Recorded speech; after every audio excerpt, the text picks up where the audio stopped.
بعض لوگ جب سنت پڑھتے ہیں نا نماز میں تو نیت دل میں کر رہے ہوتے ہیں کہ یہ نماز واسطے رسول کے. تو دیکھیں اس کے دو مطلب ہو سکتے ہیں. ایک تو یہ کہ عبادت تو میں اللہ کے لیے کر رہا ہوں، لیکن رسول کے واسطے کا مطلب یہ ہے کہ نبی صلی اللہ علیہ وسلم جب قیامت کے دن ملیں گے، آپ سے میری ملاقات ہوگی، تو آپ صلی اللہ علیہ وسلم بھی خوش ہوں گے کہ اس نے میری سنت کو زندہ کیا.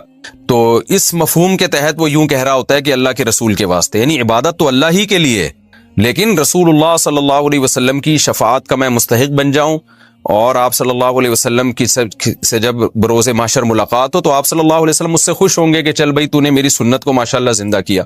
تو یہ نیت ہو سکتی ہے. اور دوسری نیت یہ ہو سکتی ہے کہ میں یہ رسول کو خوش کرنے کے لیے نماز پڑھ رہا ہوں، یعنی یہ نماز ہے ہی رسول کے لیے، اللہ کے لیے نہیں ہے. تو یہ تو خالص شرک ہے. عبادت تو صرف اللہ کے لیے ہوتی ہے. لیکن اگر پہلی والی نیت ہے نا تو وہ شرک تو نہیں ہے، لیکن بہرحال شرک کا ذریعہ بن سکتی ہے وہ. تو اس لیے ہم جب نماز میں نیت کریں تو بس اللہ کے لیے پڑھ رہا ہوں اتنا کافی ہے. باقی نبی صلی اللہ علیہ وسلم تو بروز محشر جب آپ کے علم میں یہ بات لائی جائے گی کہ یہ سنتوں کو بھی زندہ رکھتا تھا، تو آپ صلی اللہ علیہ وسلم کی رضا تو ہمیں انشاءاللہ ملے گی، اور آپ صلی اللہ علیہ وسلم کی شفاعت کا ذریعہ یہ چیز بنے گی، اور حوض کوثر سے پانی پینے کا ذریعہ بنے گی. تو ایسی نیت کرنا جس میں شرک کا وہم بھی ہونا، اس نیت سے ہمیں اجتناب کرنا چاہیے، کیونکہ عبادت ہے نا. عبادت میں پھر شرک میں اور توحید میں بڑا باریک سا فرق رہ جاتا ہے. تو عبادت کو ایسی نیت ہو کہ بالکل آپ اس کو ایکسپلین کر سکیں. تو ایسے مبہم الفاظ نیت میں نہیں کہنے چاہیے، نہ سوچنے چاہیے. تو سیدھا سیدھا نیت کریں، بس اللہ کے لیے میں نماز پڑھ رہا ہوں، بس اتنی نیت کافی ہے. پہلے سوال ہے جی محمد صاحب کی طرف سے، جو انڈیا سے ہیں. کیا نماز میں نیت کے لیے یہ کہنا ضروری ہے کہ میں 4 رکعت فرض نماز پڑھ رہا ہوں، منہ میرا کعبہ شریف کی طرف، امام صاحب کے پیچھے، یا دل میں ہی پتا ہو کہ آپ 4 رکعت فرض پڑھ رہے ہیں تو یہ بھی کافی ہوگا؟ دیکھیں، یہ کہ منہ میرا کعبہ شریف کی طرف اور اس امام کے پیچھے، تو منہ تو کعبہ شریف کی طرف ہوتا ہے تو نماز ہوتی ہے، اس لیے اس کی نیت ضروری نہیں ہے. باقی یہ کہ امام کے پیچھے میں دل میں اتنا ارادہ کافی ہے کہ میں جماعت سے نماز پڑھ رہا ہوں، اب اکیلا نہیں پڑھ رہا. بعض دفعہ انسان صف میں کھڑا ہوتا ہے، اپنی نیت باندھ لیتا ہے، تو دل میں بس اتنا ارادہ ہوتا ہی ہے. جب آپ صف میں کھڑے ہیں تو اور کیا کرنے کے لیے کھڑے ہیں؟ اپنی نماز تھوڑی پڑھنے کے لیے کھڑے ہیں. تیسرا مسئلہ یہ کہ 4 رکعت فرض پڑھ رہا ہوں، 2 رکعت فرض پڑھ رہا ہوں، یہ نیت لغو ہے. آپ فجر کے 2 فرض پڑھ رہے ہیں اور آپ نیت یہ کریں میں 4 پڑھ رہا ہوں، تو بھی فجر کے 2 ہی ہوں گی، اس سے کوئی فرق نہیں پڑے گا، کیونکہ وہ اللہ کی طرف سے پہلے سے 2 رکعت متعین ہے. آپ کے 4 کہنے سے وہ فرق نہیں پڑے گا. ظہر میں آپ نے یہ نیت کر لی کہ میں ظہر کی 2 رکعت پڑھ رہا ہوں، تو بھی نماز آپ کی ہو جائے گی، کیونکہ ظہر کی 4 رکعت ہوتی ہیں، 2 ہوتی نہیں ہیں. سفر میں آپ نے 2 پڑھنی ہے، اگر آپ نے یہ نیت کر لی میں 4 پڑھ رہا ہوں تو بھی 2 ہی پڑھنی پڑیں گی اور نماز ہو جائے گی، کیونکہ سفر میں اللہ کی طرف سے 2 متعین ہے. تو صرف اتنی نیت کرنی ہے کہ ظہر ہے یا عصر ہے، کیونکہ ظہر میں آپ کے پاس یہ بھی آپشن تھا کہ آپ پچھلی کوئی قضا پڑھ لیں، یہ بھی آپشن تھا کہ سنت پڑھ لیں، یہ بھی آپشن تھا کہ فرض پڑھ لیں. تو یہ 3 آپشن تھے آپ کے پاس، تو ان میں سے ایک کو آپ نے خود متعین کرنا ہے کہ فرض پڑھ رہا ہوں یا سنتیں. نمبر 2، ظہر پڑھ رہا ہوں یا پچھلی کوئی قضا پڑھ رہا ہوں. تو جب آپ نے یہ نیت کر لی کہ نہیں جی ظہر ہے، تو 4 رکعتیں 2 رکعتیں یہ لغو کام ہو جائے گا، اس کی ضرورت نہیں ہے. بس اتنی نیت کہ ظہر ہے اور فرض ہے، بس. یعنی فرض سے میری مراد کہ ظہر ہے، آج کی ظہر ہے، یہ بھی ضروری نہیں کہ فرض ہے، کیونکہ ظہر تو ہے ہی فرض، تو سنت نہیں ہے. سنتیں پڑھ رہے ہیں تو دل میں یہ نیت ہو کہ یہ ظہر میں سنت پڑھ رہا ہوں، میں فرض نہیں پڑھ رہا. تو بس اتنی کافی ہے. آج کل نیتوں میں بہت زیادہ غلو ہونے لگا ہے. نماز میں نیت ضروری ہے یا تکبیر کہنا کافی ہے؟ فرض نماز میں نیت کرنی ہوگی یا صرف اللہ اکبر بولنا ہوگا؟ اگر نیت کرنی ہوگی تو وہ اردو میں کریں یا عربی میں کریں. سلمہ صاحبہ دبئی سے. دیکھیں، نیت نماز میں ضروری ہے، لیکن نیت دل کے ارادے کا نام ہے، اور دل میں ارادہ انسان اپنی زبان میں ہی کرتا ہے جو اس کی مدر لینگویج ہے. بس دل میں نیت کرتا ہے میں نماز پڑھ رہا ہوں، تو بس اتنا کافی ہے. پھر جو نماز ہے اس کی نیت کر لیں، ظہر کی ہے تو ظہر کی نیت کر لیں، عصر کی ہے تو عصر کی، فرض کی ہے تو فرض کی کر لیں. بس دل میں نیت کافی ہے، اس کا انگلش عربی اردو سے کوئی تعلق نہیں ہے. نماز کی نیت کیا زبان سے ضروری ہے؟ نماز کی نیت کا کیا حکم ہے؟ دل میں نیت کافی ہے یا لفظوں سے نیت کرنا ضروری ہے؟ ابرار احمد سومرو سکھر سے. نہیں جی، نیت تو دل کے ارادے کا نام ہے، بلکہ فقہا نے لکھا ہے کہ دل میں ارادہ تھا ظہر پڑھ رہا ہوں اور واقعی ظہر کی نماز تھی، زبان سے نکل گیا کہ عصر پڑھ رہا ہوں تو نماز ادا ہو جائے گی، اس لیے کہ دل میں صحیح ارادہ کیا ہوا ہے. اور اگر ظہر پڑھ رہا ہے، دل میں ارادہ کر لیا عصر پڑھ رہا ہوں، زبان سے نکل گیا ظہر پڑھ رہا ہوں، تو نماز نہیں ہوگی. حالانکہ زبان سے صحیح نکلا ہے لیکن چونکہ دل میں اثر تھا تو نہیں ہوگی. تو اس لیے دل میں ارادہ ہے اصل نماز کے لیے، زبان سے نیت ضروری نہیں ہے. وہمیوں کے لیے فقہاء نے لکھا تھا کہ جو وہمی ہوتے ہیں نا، جو ہر وقت وسوسوں میں مبتلا رہیں گے، پتہ نہیں میں نے ظہر کی نیت کی تھی عصر کی، بعض ایسے وہمی ہوتے ہیں، ان کے لیے فقہاء نے لکھا ہے کہ وسوسہ دور کرنے کے لیے وہ زبان سے نیت کر لیں. لیکن نارملی شریعت کا حکم یہی ہے کہ انما الاعمال بالنیات، اعمال کا مدار جو نیت پر ہے، تو نیت تمام فقہاء کا اتفاق ہے وہ دل کے ارادے کا نام ہے. تہجد کی نماز سنت ہے یا نفل؟ تہجد کی نماز سنت ہے یا نفل؟ صادق رفیق انڈیا سے. دیکھیں یہ سنت یا نفل یہ ٹرمز ہیں، اصطلاحات ہیں جو ایک دوسرے کے معنی میں بھی استعمال ہوتی ہیں. نفل کہتے ہیں اضافی نماز جو فرض نہ ہو، اس لحاظ سے تو تہجد نفل نماز ہے. لیکن ہر نفل پر نبی صلی اللہ علیہ وسلم نے پابندی نہیں کی ہے، اہتمام نہیں کیا ہے. تو جو وہ نوافل جن کا آپ صلی اللہ علیہ وسلم نے اہتمام کیا یا آپ ان کو پڑھا کرتے تھے تو ان کو سنت کہا جاتا ہے. تو اس لیے تہجد اس لحاظ سے نفل ہے کہ فرض واجب نہیں ہے، لیکن اس لحاظ سے سنت ہے کہ محض ایک عام نوافل کی طرح اس کی فضیلت نہیں ہے، بلکہ آپ صلی اللہ علیہ وسلم کی عادت تھی، تو اس لحاظ سے یہ سنت ہے. تو بہتر لفظ اس کے لیے سنت ہی ہے، اور یہ عام سنت نہیں ہے، اس کی بے پناہ فضیلت ہے. قرآن مجید میں اللہ نے اہل جنت کی جہاں بھی صفات بیان کی ان میں تہجد کا بھی عموماً ذکر کیا ہے. جیسے قرآن مجید میں آتا ہے کہ الذین یبیتون لربہم سجدا وقیاما، ہمارے جو نیک بندے ہیں وہ راتوں کو ہمارے سامنے سجدہ اور قیام کرتے ہیں. اور سورہ سجدہ میں اللہ تعالیٰ کے ارشاد ہے تتجافی جنوبہم عن المضاجع یدعون ربہم خوفا وطمعا، کہ ہمارے نیک لوگوں کے پہلو رات کو بستروں سے جدا ہو جاتے ہیں اور اپنے رب کو پکارتے ہیں خوف اور امید سے. تو یہ ساری چیزیں ہیں. نبی صلی اللہ علیہ وسلم نے ایک صحابی کے بارے میں فرمایا کہ فلاں کتنا ہی اچھا ہے، کاش وہ تہجد پڑھ لیتا. تو اس طرح کی روایات ہیں. تو آپ صلی اللہ علیہ وسلم نے عبداللہ بن عمر کے بارے میں فرمایا، ان کو وصیت کی، ان کے بارے میں صحابی سے فرمایا کہ یہ تہجد کا اہتمام کریں تو کیا ہی خوب ہے. عبداللہ بن عمر فرماتے ہیں اس کے بعد سے میں نے کبھی تہجد نہیں چھوڑی ہے. تو ایسی بہت ساری روایات ملتی ہیں. سورہ مزمل کا پورا دوسرا رکوع ہے ہی تہجد سے متعلق. ان ربک یعلم انک تقوم ادنی من ثلثی اللیل ونصفہ وثلثہ وطائفۃ من الذین معک واللہ یقدر اللیل والنہار، کہ آپ پوری رات تہجد نہیں پڑھ سکتے، آپ کو دن میں یعنی آپ کے جو ساتھی ہیں ان کو مزاربت بھی کرنی ہے، دنیا کے معاملات بھی نمٹانے ہیں، دن میں بعض دفعہ جہاد بھی کرنا ہے، تو آپ رات کا کچھ حصہ اٹھ جائیے، آپ بھی اور آپ کے ساتھی بھی. تو بہت ہی اہتمام ہے. اور فقرؤوا ما تیسر منہ، اور اس میں جتنی تلاوت ممکن ہو آپ اللہ کے سامنے کھڑے ہوں اور قرآن کی تلاوت کیجیے. تو یہ اتنی ساری احادیث، اتنی ساری روایات سے علماء کہتے ہیں کہ بہت زیادہ محرومی کا باعث ہے یہ عمل کہ ایک آدمی تہجد نہ پڑھتا ہو. اور آپ صلی اللہ علیہ وسلم نے فرمایا کہ رات کے آخری حصے میں اللہ تعالیٰ آسمان دنیا کی طرف آتے ہیں اور یہ ندا لگاتے ہیں حل من مسترزق ارزق له، حل من مستغفر اغفر له، کوئی ہے مجھ سے روزی مانگنے والا میں اس کو روزی دوں، کوئی ہے مجھ سے گناہوں کی معافی مانگنے والا میں اس کو معاف کروں.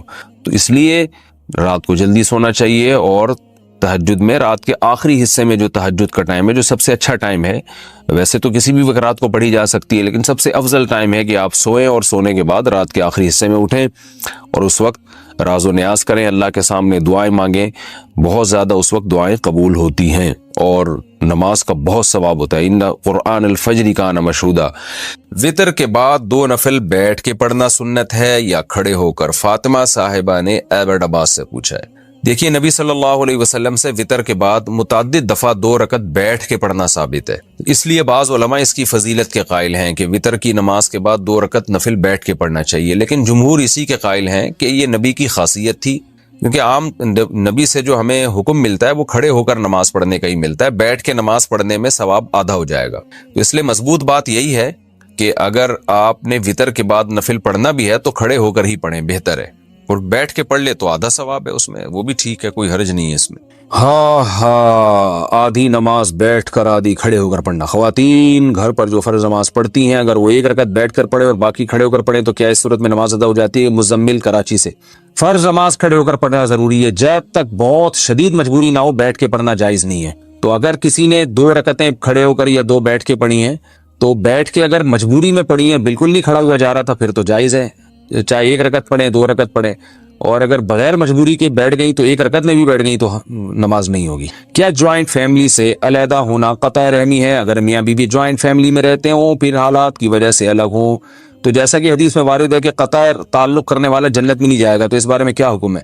نہیں، جوائنٹ فیملی سے میاں بیوی کا الگ ہونا یہ کوئی قطع رحمی میں نہیں آتا، وہ تو انسانی فطرت ہے۔ دیکھیں اگر الگ نہ ہوتے تو آدم علیہ السلام اور حضرت حوا جہاں پیدا ہوئے تھے ہم بھی وہیں رہتے آج، تو ظاہر ہے بچے بڑے ہوتے گئے، آدم علیہ السلام کے شادیاں کر کے الگ ہوتے گئے تو پوری دنیا آباد ہو گئی، اتنے بڑے بڑے ملک آباد ہو گئے، ورنہ تو سارے وہیں گھس گھس کے رہ رہے ہوتے ابھی تک آدم علیہ السلام کے گھر میں ہی۔ سوچو کہ 6 ارب انسان ایک ہی بنگلے میں رہتے، کتنی بڑی ٹینشن ہوتی۔ جو الگ ہوتا ہے اس کو ہم تانا دیتے کہ تم جوائنٹ فیملی سے الگ ہو رہے ہو، تم رشتہ داری توڑ رہے ہو، تو یہ انسانی نیچر ہے، جب شادی ہوتی ہے بچے ہوتے ہیں الگ ہو جاتا ہے، آبادی بڑھتی ہے، تو یہ الگ ہونا کوئی بری بات نہیں ہے، لیکن یہ آپس میں محبت سے ہو جانا چاہیے، لڑک بڑھ کے نہیں ہو تو اچھا ہے۔ کیا سنت نماز چھوڑنے سے گناہ ہوگا؟ فرض نمازوں میں جو سنت مؤکدہ ہیں کیا انہیں چھوڑنے سے آدمی گناہگار ہوتا ہے یا نہیں؟ حسان احمد حیدر آباد انڈیا سے۔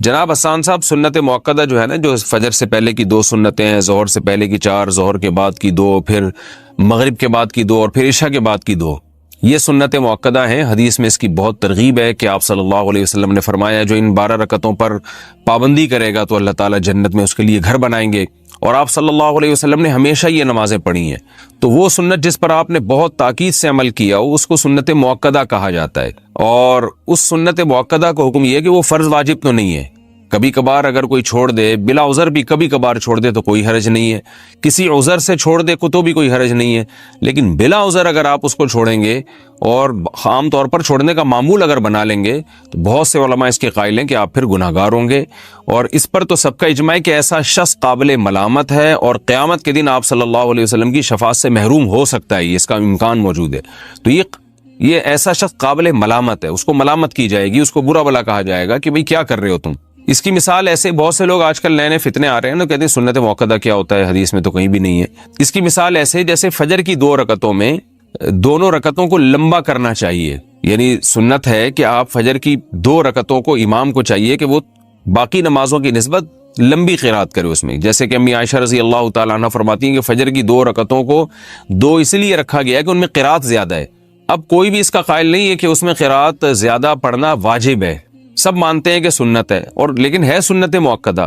اب جو لوگ سنتوں کو نہیں مانتے نا، کہتے ہیں سنت مؤکدہ کوئی ضروری نہیں ہے، پڑھ لو مرضی نہیں پڑھو، آج کل ایسے فتنے پیدا ہو رہے ہیں، تو ان کو آپ یہ ایک الزامی جواب کے طور پہ یہ کہا کریں کہ اگر کوئی امام فجر کی نماز میں 1 رکعت میں انا اعطیناک الکوثر پڑھتا ہے، دوسری میں قل واللہ احد پڑھتا ہے اور رکوع کر کے سلام پھیر کے نماز ختم، روزانہ وہ یہی کر رہا ہے، تو کیا آپ اس امام کے اس عمل کو صحیح قرار دیں گے؟ آپ یہ کہیں گے کہ امام صاحب آپ بہت اچھا کر رہے ہیں، فجر کی نماز میں پہلی رکعت میں انا اعطیناک پڑھتے ہیں، دوسری میں قل اللہ پڑھ کے 2-3 منٹ کے اندر فجر کی نماز ختم، تو یقیناً کوئی بھی نہیں کرنے دے گا امام کو۔ کبھی کوئی سفر میں جانا ہے، کہیں جلدی ہے یا سفر میں ہے تو ٹھیک ہے، لیکن عام نارمل روٹین میں آپ امام کو ایسا نہیں کرنے دیں گے۔ کیوں؟ اگر آپ امام کو ملامت کر رہے ہیں کہ بھائی فجر کو پراپر طریقے سے پڑھاؤ، طوال مفصل پڑھو، اس میں جو طویل صورتیں ہیں جن کی وہ والی صورتیں آپ اس میں تلاوت کریں، یا تلاوت کی مقدار اس میں بڑھائیں۔ یہ کیا ہے کہ آپ انا اعطیناک الکوثر پڑھ کے اور دوسری میں قل اللہ پڑھ کے رکوع کر لیتے ہیں۔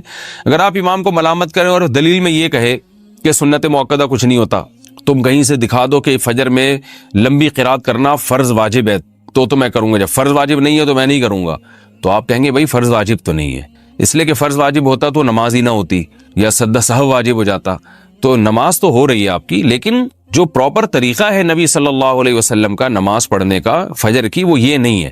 جو پراپر طریقہ آپ نے بتایا ہے اور صحابہ تابعین اس پر عمل کرتے آئے ہیں وہ یہ ہے کہ فجر میں لمبی قرات ہوگی۔ تو اسی طرح یاد رکھیں کہ فجر سے پہلے 2 سنتیں ہو گئیں، ظہر سے پہلے 4 سنتیں ہو گئیں، ظہر کے بعد 2 سنتیں ہو گئیں، یہ جو سنت مؤکدہ ہیں یہ بھی فرض واجب نہیں ہے، لیکن نبی ان کو اگر آپ مسلسل چھوڑنا شروع کر دیں تو یہ کہا جائے گا بھائی نبی صلی اللہ علیہ وسلم کا یہ پراپر طریقہ نہیں ہے۔ آپ فجر کی 2 فرض جب بھی پڑھتے تھے اس سے پہلے 2 سنتیں لازمی پڑھتے تھے، آپ ظہر کی 4 سنتیں جب بھی پڑھتے تھے اس سے پہلے ظہر کے 4 فرض جب بھی پڑھتے تھے اس سے پہلے 4 سنتیں لازمی پڑھتے تھے، اس کے بعد 2 سنتیں بھی پڑھتے تھے، پھر مغرب کے بعد 2 سنتیں پڑھا کرتے تھے، عشاء کے بعد 2 سنتیں پڑھا کرتے تھے۔ تو جو پراپر طریقہ ہے نماز پڑھنے کا، 5 نمازیں جو فرض کی ہیں وہ پراپر یہی ہے کہ ان سے پہلے اور ان کے بعد یہ جو سنتیں ان کا اہتمام کیا جائے۔ تو اس لیے ان سنتوں کا بہت زیادہ اہتمام کرنا چاہیے. اور آج کل جو ایک جدت پسندی معاشرے میں پھیلی ہوئی ہے کہ سنت موقدہ کا بالکل ہی لوگوں نے انکار کرنا شروع کر دیا ہے, بس فرض پڑھو اور باقی کوئی کچھ بھی نہیں ہے, تو یہ غلط ہے. ہاں کبھی جلدی ہو, سفر میں ہو, کبھی یعنی سفر میں بھی ٹریولنگ کے دوران, اس میں آپ سنتیں چھوڑ سکتے ہیں. سفر میں کہیں آپ نے اسٹے کیا ہوا ہے تو اور آپ بالکل سکون کی حالت میں, تو وہاں بھی سنت موقدہ پھر سنت موقدہ ہی رہتی ہیں. اس کی مثال ایسے جیسے آپ کہیں سفر کے لیے جا رہے ہیں نا, تو راستے میں انسان کو جلدی ہوتی ہے, افراتفری ہوتی ہے, تو وہاں سنت موقدہ نہیں پڑھنی چاہیے, چھوڑ دینی چاہیے. لیکن کہیں آپ پہنچ گئے, آپ نے کا اسٹے ہے وہاں, آرام سے آپ نے ایک ہفتہ گزارنا ہے, تو آپ سکون کی حالت میں, تو پھر سنت موقدہ وہاں پر سنت موقدہ ہی بن جاتی ہیں. کیونکہ سنت موقدہ کا تعلق اس سے ہے کہ حرج ہو رہا ہے کہ نہیں ہو رہا پڑھنے میں. تو جہاں حقیقت میں حرج ہوگا وہاں سنت موقدہ چھوڑی جا سکتی ہیں, جہاں نہیں ہے تو وہاں نہیں چھوڑی جا سکتی. تو کبھی کبھار کوئی چھوڑ دے تو کوئی حرج نہیں ہے, کسی عذر سے چھوڑ دے تو بھی کوئی حرج نہیں ہے. لیکن چھوڑنے کا معمول بنا لینا, یہ آدمی بعض علماء کے نزدیک گناہگار ہے, ورنہ قابل ملامت تو سب کے نزدیک ہے. کیا صرف فرض نماز پڑھنا ٹھیک ہے؟ اگر کوئی شخص سنت موقدہ اور غیر موقدہ اور نوافل چھوڑ کر صرف فرض اور واجب ہی ادا کرتا ہے تو کیا اسے گناہ ہوگا اور آخرت میں حساب ہوگا یا نہیں؟ نیز کیا اس کی قضا کرنی ہوگی؟ دیکھیں, نوافل چھوڑ دیتا ہے یا سنت غیر موقدہ چھوڑ دیتا ہے تو کوئی گناہ نہیں ہے. لیکن اگر صرف سنت یعنی فرائض پہ اکتفا کرتا ہے اور سنت موقدہ کبھی بھی نہیں پڑھتا تو پھر یہ گناہگار ہے. کیونکہ سنت موقدہ کو ہمیشہ کے لیے ترک کر دینا, علماء کہتے ہیں اس میں گناہ کا خطرہ ہے اور یہ شخص قابل ملامت ہے. کیونکہ سنت موقدہ یہی ہے جس کی تاکید بہت زیادہ ہے. جیسے فجر کی 2 سنتیں آپ صلی اللہ علیہ وسلم ہمیشہ پڑھا کرتے تھے, حتیٰ کہ فجر کی سنتیں سفر میں بھی نہیں چھوڑی آپ صلی اللہ علیہ وسلم نے. تو باقی سنتوں کا بھی جو موقدہ ہیں ان کا اہتمام ضروری ہے. کبھی کبھار چھوٹ جائیں تو کوئی حرج نہیں ہے اس میں, جیسے سفر میں چھوڑ دیں یا کوئی ایمرجنسی ہے یا بہت زیادہ تھکاوٹ ہے, کبھی کبھار چھوڑنے میں کوئی حرج نہیں. عمیر احمد نے سوال پوچھا ہے جی سعودی عرب سے, کیا حرم میں یا کسی بھی مسجد میں امی ابو کے ایصال ثواب کے لیے قرآن رکھ سکتے ہیں اگر وہ زندہ ہوں یا انتقال کر گئے ہوں؟ دونوں کے بارے میں بتائیں. نہیں رکھ سکتے, کیونکہ مساجد میں اس طرح بہت زیادہ قرآن جمع ہو جاتے ہیں اور پھر ان کی بے حرمتی ہوتی ہے. مدارس مساجد والے پھر وہ جو اضافی قرآن ہے ان کو دفن کرنا پڑتا ہے, اور حرم میں تو ویسے ہی حکومت سعودیہ نے بہت سارے قرآن رکھے ہوئے ہیں. تو ایصال ثواب کرنا ہو تو ان کے لیے صدقہ خیرات کریں, جو منصوص ہے, جس کا حدیث میں صراحتاً ذکر ہے, وہ زیادہ اچھا کام ہے. صدقہ خیرات کیا کریں, کسی غریب کو فائدہ پہنچائیں. میں شادی شدہ ہوں اور کوکنگ کا چینل بنانا چاہتی ہوں, میرے صرف ہاتھ نظر آئیں گے, باقی پورا جسم پردے میں ہوگا, کیا یہ جائز ہے؟ دیکھیں, جوان عورت کو چاہیے کہ وہ ویسے تو پردے میں عورت گھر سے باہر بھی جا سکتی ہے, تو چینل پہ بھی آ سکتی ہے, لیکن شریعت میں حوصلہ افزائی کس بات کی ہے کہ عورت ایسے کام نہ کرے جو مردوں کے سامنے ہو.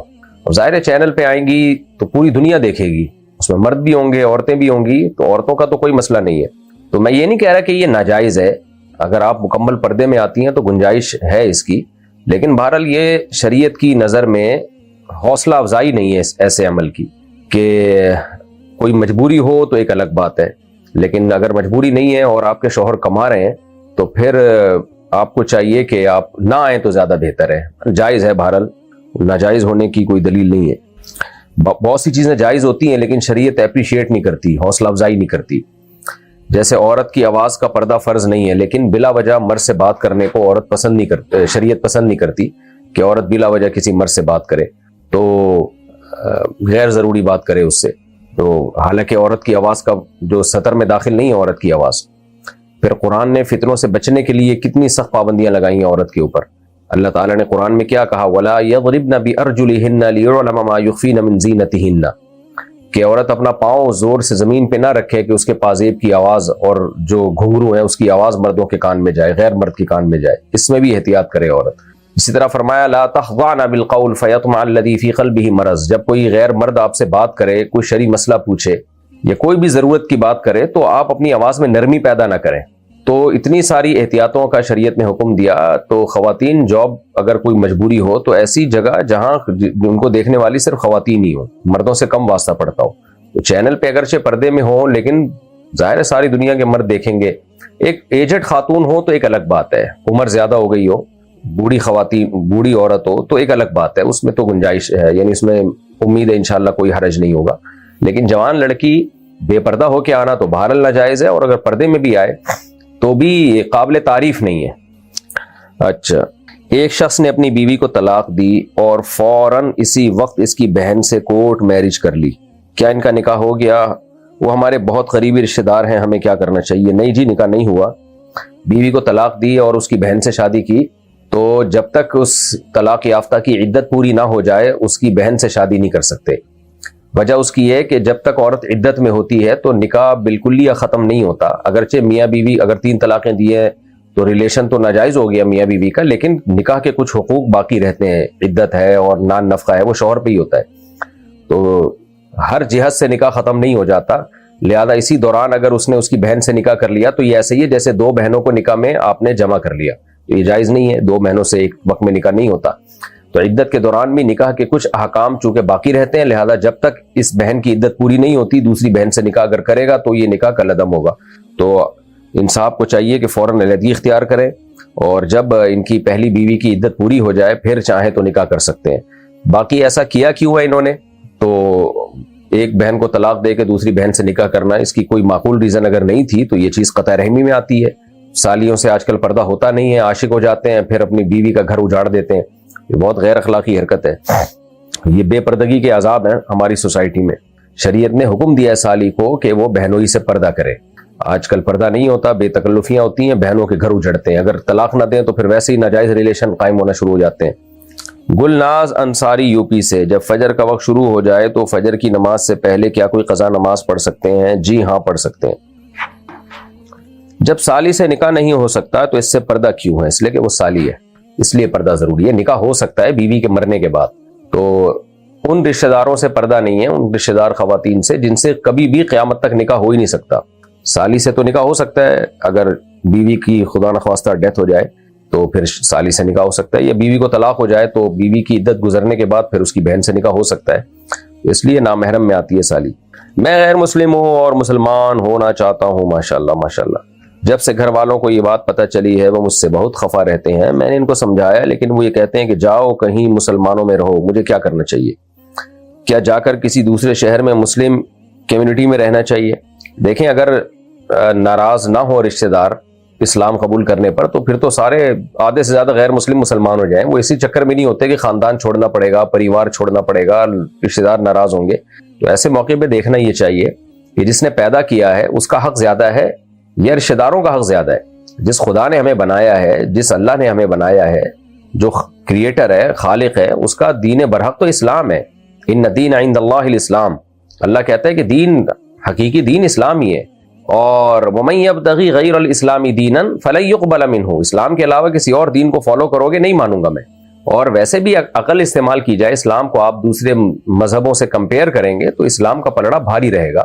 اور صاف ستھری تعلیمات ہیں، ایک خدا کو ماننا، طہارت، صفائی، رشتہ داری جوڑنا. اگر آپ اسلام قبول کرتے ہیں تو بھی اسلام آپ کو حکم دیتا ہے آپ اپنے غیر مسلم رشتہ داروں سے اچھا سلوک کریں، والدین سے اچھا سلوک کریں.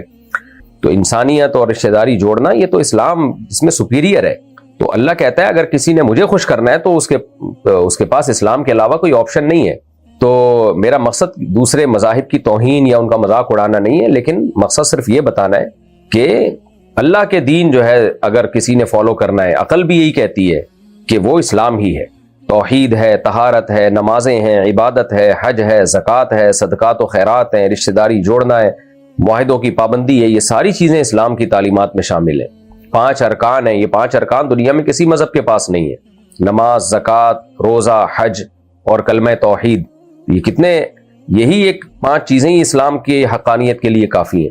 تو ضرب اللہ مثلا رجلا فیہ شرکاء متشاکسون ورجلا سلما لرجل. اللہ کہتے ہیں بتاؤ کسی کا ایک خدا ہو، ایک مولا ہو، ایک آقا ہو، وہ زیادہ خوش ہوگا یا 20 خدا ہوں؟ اسلام کے علاوہ تو جتنے مذاہب ہیں وہ تو اتنے بھگوان ہیں، اتنے معبود ہیں، آدمی اس سے ڈپریشن میں جائے، اسٹریس میں جائے گا، انسان کو سکون بھی نہیں ملے گا. ایک اللہ ہے جس نے پیدا کیا، ٹھیک ہے ہم نے اس کو دیکھا نہیں ہے، لیکن قرآن کہتا ہے اس کی بنی ہوئی چیزوں سے تم اس کو پہچانو. بنی ہوئی چیزیں یہ بنائی گئی ہیں، یہ بنی نہیں ہے، آٹومیٹیکلی نہیں بن گئی ہیں، خود بخود کائنات وجود میں نہیں آ سکتی. تو اس لیے اللہ کا دین آپ اسلام ہے اس کو فالو کریں، رشتہ داروں کو خوش رکھنے کی کوشش کریں. ناراض ہوتے ہیں تو ہونے دیں. اللہ پہلے، اب جانا تو اللہ کے پاس ہے، رشتہ داروں کے پاس تھوڑی رہنا ہے ہمیشہ. تو اللہ کے پاس جانا ہے اور اسلام لائیں گے تو اللہ کے پاس جاتے ہوئے بھی آپ کو ایک پروٹوکول ملے گا، غسل دیا جائے گا، نماز پڑھی جائے گی آپ کی. تو عزت کے ساتھ قبر میں دفن کیا جائے گا. ہم باہر ملکوں میں دیکھ کر آئے ہیں انسانی لاشوں کے ساتھ کیا ہوتا ہے, جلا کے راکھ بنا دیتے ہیں, کیا لکڑیوں میں جلا دیتے ہیں اور اوون میں یہ انسان ہے بھائی, یہ کوئی کباب ہے جو کوفتے ہیں جو جلا کے پکائے جا رہے ہیں. تو اس لیے اسلام کو فالو کرنا چاہیے, دنیا بھی اسی میں آپ کی بھلائی ہے اور آخرت کی بھلائی بھی اسی میں, اور ورنہ بہت خسارہ ہے اگر آپ اسلام کو فالو نہیں کرتے. آخرت میں تو اللہ کہتا ہے میں نہیں بخشوں گا اگر تم اسلام کے علاوہ کسی اور چیز کو اختیار کرو گے. تو اس لیے آپ ہمت کریں, محبت سے گھر والوں کو سمجھائیں, مان جائیں ٹھیک ہے, نہیں تو آپ اناؤنس کر دیں, اور پھر جو تکلیفیں رشتہ داروں کی طرف سے آئیں ان پہ صبر کریں آپ, اور ان کے ساتھ سلوک اتنا اچھا کریں کہ ان کو خود لگے کہ بھائی یہ مسلمان ہونے کے بعد یہ پہلے سے زیادہ اچھا ہو گیا ہے. ہمارے یہاں مسئلہ یہ ہے کہ جب غیر مسلم مسلمان ہوتے ہیں نا تو وہ اپنے رشتہ داروں پہ طنز کرنا شروع کر دیتے ہیں, تم تو ایسے ہو, تم تو یوں ہو, تمہارا تو دین غلط ہے, تم تو بھائی کچھ بھی نہ کہیں ان کو, آپ ان سے اچھا سلوک کریں بس. ماں باپ ہیں تو آپ ان کے قدموں میں جنت تلاش کریں بس, دیگر رشتہ دار ہیں ان سے اچھا سلوک کریں. تو محبت سے بس جو ہے نا آپ کا بیہیویئر اچھا ہونا چاہیے, وہ خود ہی اسلام کی طرف مائل ہوں گے. بعض جگہوں پر تو تبلیغ کرنا بھی نقصان دے دیتا ہے, تو ایسا بھی نہیں کریں کہ آپ اسلام لانے کے بعد ان کو تبلیغ کرنا شروع کر دیں گے, وہ کہیں گے یار ابھی ہمارے لیے ایک درد سر بن گیا, مصیبت بن گیا ہمارے لیے. تو ان کو بس اپنا بیہیویئر آپ کا ایسا ہو, اسلام میں اللہ نے اتنی اٹریکشن رکھی ہے کہ اگر مسلمان اسلام پہ صحیح چلنا شروع کر دیں نا تو تبلیغ کی ضرورت ہی نہ رہے. یہ تو ہمارا عمل ایسا ہے کہ ہم اسلام کو بدنام کرتے ہیں دنیا میں, تو ورنہ اسلام تو اللہ نے بہت پیارا بہت خوبصورت مذہب بنایا ہے. تو اگر اسلام پہ ہم صحیح طرح سے چلنا شروع کر دیں, اسلام نے جو اخلاق سکھائے ہیں اگر اسی کو فالو کرنا شروع کر دیں, آپ رشتہ داروں پہ خرچ کریں اسلام لانے کے بعد. اللہ نے آپ کو حکم دیا قل ما انفقتم من خیر فللوالدین والاقربین, جو کچھ تم خرچ کرو سب سے پہلے اپنے والدین اور رشتہ داروں پہ خرچ کرو. تو آپ بھی اسلام قبول کریں اور اپنا بیہیویئر, اپنے اخلاق اپنے رشتہ داروں کے ساتھ بہت اچھے کریں, اچھے نہیں بہت اچھے کریں. اور تبلیغ بے موقع تبلیغ نہ کریں کسی کو, آپ اگلے کا موڈ نہیں ہے اور سمجھانا شروع کر دیا, ہاں جو آپ سے پوچھنا چاہ رہا ہے اس کو آپ ضرور سمجھائیں. تو اس طرح اگر آپ چلیں گے تو انشاءاللہ آپ کے لیے مشکلات نہیں ہوں گی. اور اگر آپ نے اسلام لا کے ہی طنز کرنا شروع کر دیا ان کے اوپر یا ان سے بائیکاٹ کرنا شروع کر دیا تو پھر مسائل کھڑے ہوتے ہیں, اور اسلام کی تعلیمات کی بھی یہ چیز خلاف ہے. باقی آپ نے کہا کہ مسلم کمیونٹی میں شفٹ ہو جانا چاہیے, تو اگر اسلام لانے کے بعد آپ نے اپنے اخلاق بھی درست کر لیے, سب کچھ ہو گیا, پھر بھی آپ کو تنگ کر رہے ہیں اور آپ سے لیے برداشت نہیں ہو رہا آپ کے لیے, تو پھر آپ ہجرت کر لیں کسی مسلم کمیونٹی میں جا کے رہنے, تو یہ ٹھیک ہے. عمیر احمد سعودی عرب سے, اگر اپنا قرآن پکا کرنے کے لیے نفل نماز میں پڑھ رہے ہیں اور اس میں غلطی آ جائے تو, اور قرآن موبائل میں کھلا ہوا ہو, تو موبائل میں غلطی دیکھ سکتے ہیں, کیا اس طریقے سے کرنے سے نفل نماز ہو جائے گی؟ نہیں, جائز نہیں ہے.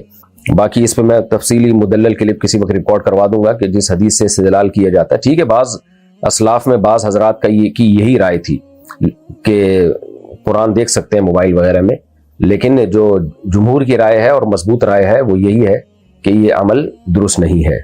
میرے شوہر اپنی فیملی کو خوش کرنے کے لیے نیاز کر رہے ہیں اور کہہ رہے ہیں کہ نیت اللہ کی کروں گا, تو کیا شرک کا کام اللہ کی نیت سے کرنا جائز ہوگا؟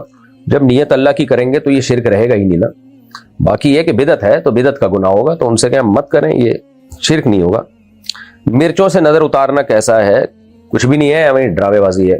تو لوگ کہتے ہیں ہم جب مرچوں سے نظر اتارتے ہیں تو بچہ ٹھیک ہو جاتا ہے. وہ بیماری اس لیے شیطان اس کو کرتا ہے کہ شیطان کو پتا ہوتا ہے کہ یہ اس کے ابا اور اماں جو ہے وہمی ہے, تو وہ کچوکے لگاتا ہے بچوں کو, بچے روتے ہیں, چیختے ہیں, تنگ کرتے ہیں. تو جب آپ مرچیں جلاتے ہیں تو شیطان تنگ کرنا چھوڑ دیتا ہے تاکہ مرچوں پہ آپ کا اعتقاد بڑھ جائے.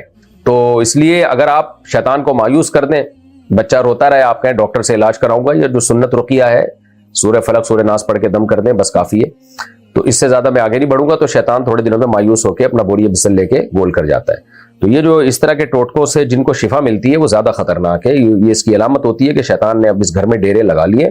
شیطان اب بچوں کو بھی تنگ کرے گا, چھیڑے گا بھی, اور شیطان کو پتا ہے کہ یہ آدمی یہ مرچیں جلائے گا, کوئی یہ سل بٹے گھمائے گا, پتہ نہیں کیا کیا وہ پٹانگ حرکتیں ہو رہی ہوتی ہیں. میرے اللہ نے اتنی ماشاءاللہ اللہ نے مجھے اولاد دی, اللہ نظر بس سے بچائے. ہم تو نہ کبھی مرچیں جلائی ہم نے, نہ کبھی اس طرح کے ٹوٹکے کیے.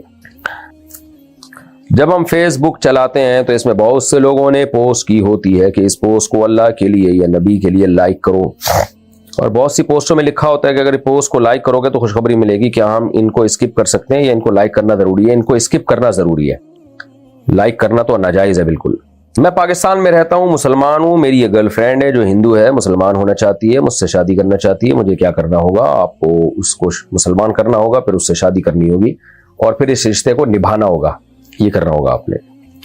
کرو گے پھر بھی نہیں, اللہ توفیق دے. بہرحال مفتی صاحب اگر کوئی پیدل حج کے لیے جائے تو یہ کیسا ہے، جبکہ تمام سہولیات موجود ہیں، آج کل جہاز بھی ہیں، لیکن پھر بھی پیدل جائے تو کیا یہ مناسب ہے؟ کیونکہ شریعت تو یہ کہتی ہے اپنا وقت بچایا جائے۔ اسلاف میں بعض حضرات سے ثابت ہے کہ وہ پیدل حج کیا کرتے تھے۔ حضرت حسن رضی اللہ تعالی عنہ نے 20 مرتبہ پیدل حج کیا ہے، کوفہ سے، بصرہ سے یا کوفہ سے گئے ہیں آپ تو اللہ کے گھر کی عظمت کے لیے۔ لیکن جن لوگوں میں زیادہ طاقت نہ ہو اور وسائل نہ ہو، صحت اچھی نہ ہو، ان کے لیے جائز نہیں ہے، کیونکہ نبی صلی اللہ علیہ وسلم نے بعض خواتین جنہوں نے منت مانی ہوئی تھی پیدل حج کی، ان کو روکا ہے اس عمل سے۔ تو ہر ایک کی صحت دوسرے سے مختلف ہوتی ہے، ہر ایک کے پاس وسائل مختلف ہوتے ہیں، وقت کا بھی مسئلہ ہوتا ہے، ہر ایک کے پاس وقت ایک جیسا نہیں ہوتا، وقت میں برکت کا بھی مسئلہ ہوتا ہے۔ یہ اب جو اسلاف تھے ان کے وقتوں میں تو اللہ نے بہت برکتیں دی تھیں، تو اس لیے شرعاً جائز ہے اگر کسی میں طاقت ہے، قوت ہے۔ اور باقی جب تک کسی شخص کے شخصی حالات کو نہ دیکھا جائے اس وقت تک فتویٰ نہیں دیا جا سکتا۔ تو عمومی طور پر تو اپنے آپ کو ایسی مصیبت میں نہیں ڈالنا چاہیے، راستے میں لٹ جائے، ڈاکو آ جائیں، اور پھر اتنا ٹائم جب یہ گزارے گا تو اس میں نان نفقہ کیا ہے اس کے پاس، گھر والوں کے لیے کیا چھوڑ کے جا رہا ہے، وغیرہ وغیرہ 20 باتیں۔ تو اس لیے نارملی تو یہ عمل مناسب نہیں ہے۔ جہاز جب ہیں، جا رہے ہیں، آرام سے آپ جائیں، حج کر کے آئیں، لیکن اگر کسی میں حوصلہ ہے، ہمت ہے، وہ پیدل جا رہے ہیں تو یہ اس کے حوصلے کی بات ہے بھائی، ہم کیا کہہ سکتے ہیں اس بارے میں۔ کیا بھیڑیا ناپاک ہوتا ہے؟ نہیں جی، کوئی بھی جانور اوپر سے ناپاک نہیں ہوتا سوائے خنزیر کے۔ کتے کا بھی لعاب ناپاک ہے، کتا خود ناپاک نہیں ہے، صرف اس کا تھوک ناپاک ہوتا ہے۔ تو بھیڑیے کا بھی، بھیڑیے کی ضرورت پیش کیا آ گئی ہے آپ کو؟ بہرحال بھیڑیا ناپاک نہیں ہوتا، ہاں درندوں کا جو تھوک ہے وہ ناپاک ہوتا ہے، اگر وہ کہیں پانی میں برتن میں منہ ڈال لے تو وہ برتن ناپاک ہو جائے گا۔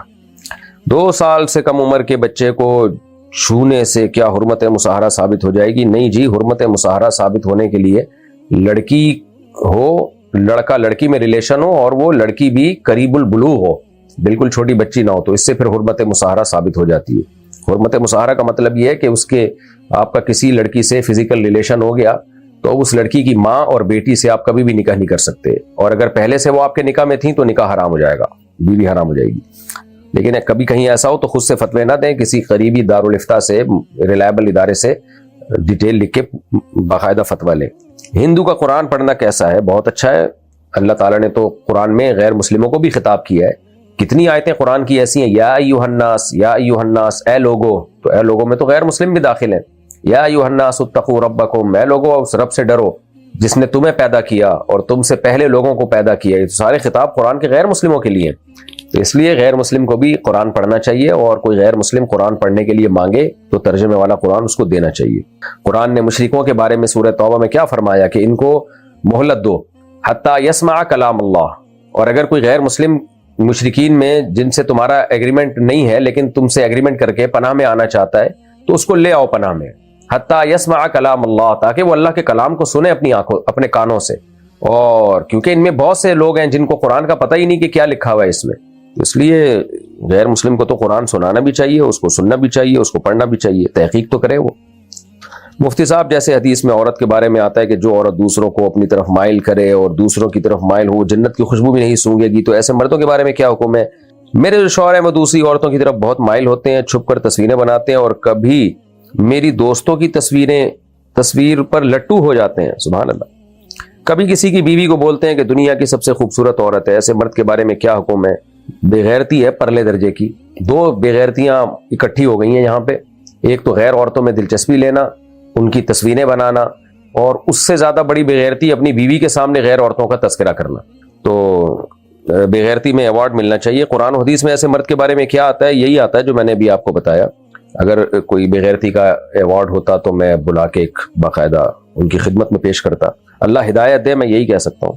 آپ اپنے خاندان میں بتائیں یا اپنے شوہر کو پہلے محبت سے سمجھائیں، انسان کے بچے بن جاؤ، نہیں بنتے تو اس پہ کوئی ایکشن لیں آپ۔ 22 سالہ لڑکا فحش فلمیں دیکھنے کا بہت زیادہ عادی ہے اور نامردی اب صاف ظاہر ہو رہی ہے، ایسے شخص کو گناہ سے کیسے بچایا جائے؟ کہ ایسا شخص شادی کر سکتا ہے؟ اگر نہیں تو اس کا کیا حل ہے؟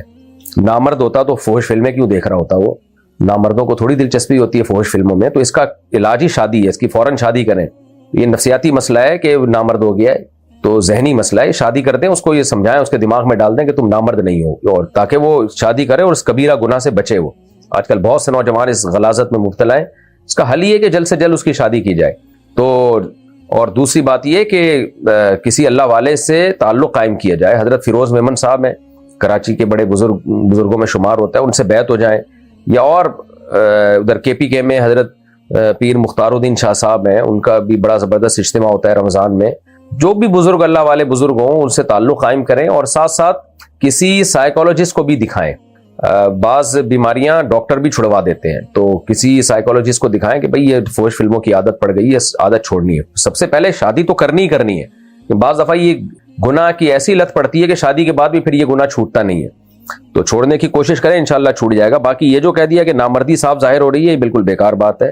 تو نامرد ہوتا تو فحش فلمیں دیکھنے کا دل نہیں کرتا اس کا، اس لیے ایسے بندوں کا علاج ہی شادی ہے. مفتی صاحب فجر کی پابندی نہیں ہو رہی، روزانہ قضا پڑھتا ہوں اور سنتیں بھی نہیں پڑھتا، جب نماز چھوٹ جاتی ہے تو بہت افسوس ہوتا ہے، کیا کروں؟ پٹوائیں اپنے آپ کو کسی سے. بہت سے کام شرافت سے نہیں ہوتے، اس میں چترول کوئی بڑے ہوتے ہیں، ابا اماں ہوتے ہیں جو تھپڑ لگاتے ہیں، چانٹے لگاتے ہیں. نبی نے کیوں حکم دیا کہ بچہ جب 7 سال کا ہو جائے تو محبت سے نماز کا حکم دو، محبت سے نماز کا بولو، جب 10 سال کا ہو جائے تو پھر مارو اس کو. سختی کے بغیر کون انسان بنتا ہے آج کل؟ تو میں آپ سے محبت کرتا ہوں. مقصد میرا یہ نہیں ہے کہ آپ کو جو ہے کوئی رسوا کرنا، لیکن آپ کسی کے ذمہ لگائیں کہ آپ کو چترول لگایا کرے وہ صبح صبح. 2-4 دفعہ ابا سے مار پڑے گی، دادا سے پٹیں گے، انشاءاللہ صلو علی الحبیب ہو جائے گا. باقی جب تک کوئی کوٹنے پیٹنے والا نہیں ہے، دیکھیں مصلح کے بغیر اصلاح نہیں ہوتی. ان لوگوں پر اللہ کا بہت بڑا احسان ہوتا ہے جن پر اللہ کسی بڑے کو مسلط کر دیتے ہیں اور وہ ڈانٹ ٹپٹ کر کے ان کو سیدھا کر دیتے ہیں. خود انسان کے لیے اپنی اصلاح کرنا بہت مشکل ہے. ارادہ تو کرتا ہے انسان، لیکن اپنے آپ کو سزا نہیں دے پاتا، تو سزا بڑے ہی دیتے ہیں. تو بچپن میں جن لوگوں کو مارے پڑ گئیں نماز پر اور اچھے کاموں کی طرف لانے پر، تو وہ خوش قسمت ہیں. اس لیے آپ بھی جو ہے نا، اب کوئی مارنے والا پیٹنے والا ہو، مارنے سے میری مراد نہیں کہ ڈنڈوں سے پکڑ کے کوٹے، مارنے کا مطلب یہ ہے کہ کوئی ڈانٹنے والا، کوئی سمجھانے والا ہو. اور جیسے ہمارے بچے اگر کبھی کوئی نہ اٹھ رہا ہو تو اسپرے رکھا ہوا ہے بوتل کا ہم نے پانی کا، وہ جا کے اس کے منہ پہ کرنا شروع کر دے تو وہ چڑچڑا ہو کے اٹھتا ہے، پھر وہ کر کے اڑ جاتا ہے. لیکن تو اسپرے والی بوتل ہے نا. کل میرا ایک بچہ نہیں اٹھ رہا تھا نماز کے لیے، تو دوسرے بھائی نے جا کے اسپرے کیا اس کے اوپر یوں کر کے، تو ایسے یوں کر کے غصے میں اٹھا ہے. پھر جب مجھے دیکھا کہ میں کھڑا ہوا ہوں تو پھر چپ ہو گیا، کچھ بولا نہیں آگے سے، تو اور گیا تمیز سے ماشاءاللہ اس نے نماز پڑھی ہے. صلو علی الحبیب. تو آپ کو بھی کسی کے ذمے لگائیں.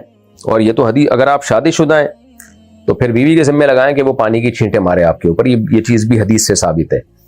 بہرحال جی، جب تک کوئی ایسا سزا دینے والا نہ ہو تو پھر اپنے آپ کو خود ہی سزا دیں.